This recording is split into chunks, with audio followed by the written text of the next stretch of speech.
आप सीसीएल में कितने सालों तक काम किए? 32 साल आप 32 साल किस एरिया में रहे? सियाल में। आप एक ही एरिया में 32 साल आपने काम किया। जी इस तरह से तो ये आपका घर हो गया हाँ। और आज वृद्धावस्था में अपने घर में ही आप मजबूर हैं दर दर भटकने को। हाँ। आपने जैसा बताया कि आपका पैसा, कौन सा पैसा रुका हुआ सीसीएल में? गैर छुट्टी या ईएल का। क्यों रोका हुआ है? अब क्यों रुका भाई, कंपनी जाने। हमने आवेदन हमने दिए कि क्वार्टर अपने हैंड ओवर लीजिए, हमको पैसा चाहिए, हम चले पर। तो इस पर सीसीएल ने क्या जवाब अभी दिया? तक कोई जवाब नहीं मिला। कितना पैसा लगभग सीसीएल पे बकाया है? लगभग 24 लाख। 24 लाख रुपए आपका बकाया है। क्या आपने कोई कार्रवाई इस पर किया है? कार्रवाई न्यायालय में सौंपे हुए हैं। आपका न्यायालय में केस फाइल कर चुके हैं या करने जा रहे हैं? नहीं, हो चुका है। जोहार, नमस्कार। खबरें जो रहती हैं चर्चा में, खबरें जिस पर बातें होती रहती हैं, कुछ नवीनतम ताजा खास खबरों में से कुछ खबरों पर आइए नजर डालते हैं। अभी 3 दिन पहले बड़का सयाल एरिया के हमने एक न्यूज दिखाया था जिसमें एक सेवानिवृत्त कर्मचारी अपने पैसे के लिए घूस देने को मजबूर किए जाने पर आखिरी दाव में महाप्रबंधक से भी गुहार करने के बावजूद भी, बड़का सयाल के महाप्रबंधक से गुहार करने के बाद, उनके द्वारा दिए गए समय के बाद भी उनसे घूस मांगा गया और वो विवश होकर के सीबीआई की शरण में गए।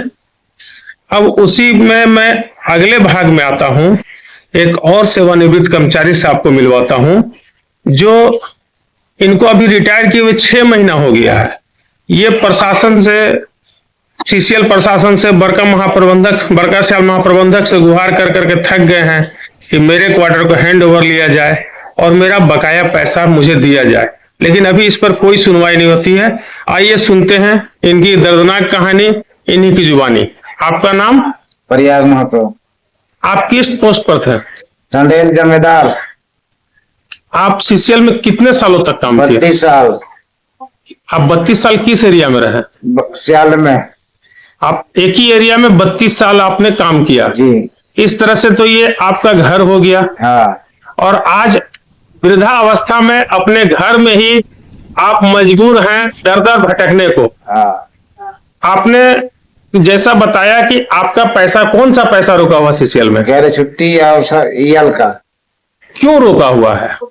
अब क्यों रुका भाई, कंपनी जाने। हमने आवेदन दे चुके। तो क्वार्टर के चलते रुको। आपने आवेदन, किस प्रकार का आवेदन किनको दिया और कब दिया? आवेदन हमने दिए कि क्वार्टर अपने हैंड ओवर लीजिए, हमको पैसा चाहिए, हम चले पर। तो इस पर सीसीएल ने क्या जवाब अभी दिया? तक कोई जवाब नहीं मिला। आपको आवेदन दिए हुए कितना समय हो गया? हो गया। डेट देख के बता दीजिए। देखो 19 है 25 बोलना आपको होगा ना। हाँ, 19-3-25 बोलिए। 19-3-25। 19-3-25 को आपने आवेदन दिया जी। और अभी तक इस पर कोई आपका कितना पैसा लगभग सीसीएल पे बकाया है? लगभग 24 लाख। 24 लाख रुपए आपका बकाया है। हाँ। अगर मान लीजिए ये पैसा देर हो रहा है, हाँ। तो क्या सीसीएल इसका कोई आपको इंटरेस्ट भी देगा? बता नहीं, इंटरेस्ट देगा नहीं देगा। ये क्वार्टर नहीं लेने के पीछे आपको कारण क्या लगता है? आपका पैसा फंसाने के पीछे प्रबंधन की मंशा क्या लगती है? हमको जो करना था हम दे दिए सूचना। अब मैनेजमेंट आज तक हमको कोई जवाब नहीं दिया।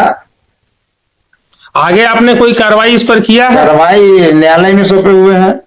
आपका न्यायालय में केस फाइल कर चुके हैं या करने जा रहे हैं? नहीं, हो चुका है। केस का नंबर आ गया है? अभी मिला नहीं है। यानी केस का नंबर आने वाला और आप भी सीसीएल प्रबंधन महाप्रबंधक बड़का सयाल के विरुद्ध सीसीएल में न्यायालय में जाने को मजबूर है। तो कैसी लगी आपको हमारी ये खबर, ये हमें कमेंट बॉक्स में लिखकर जरूर से बताएं और ऐसे ही नवीनतम ताजा अपडेट्स, खास खबरों से रूबरू बने रहने के लिए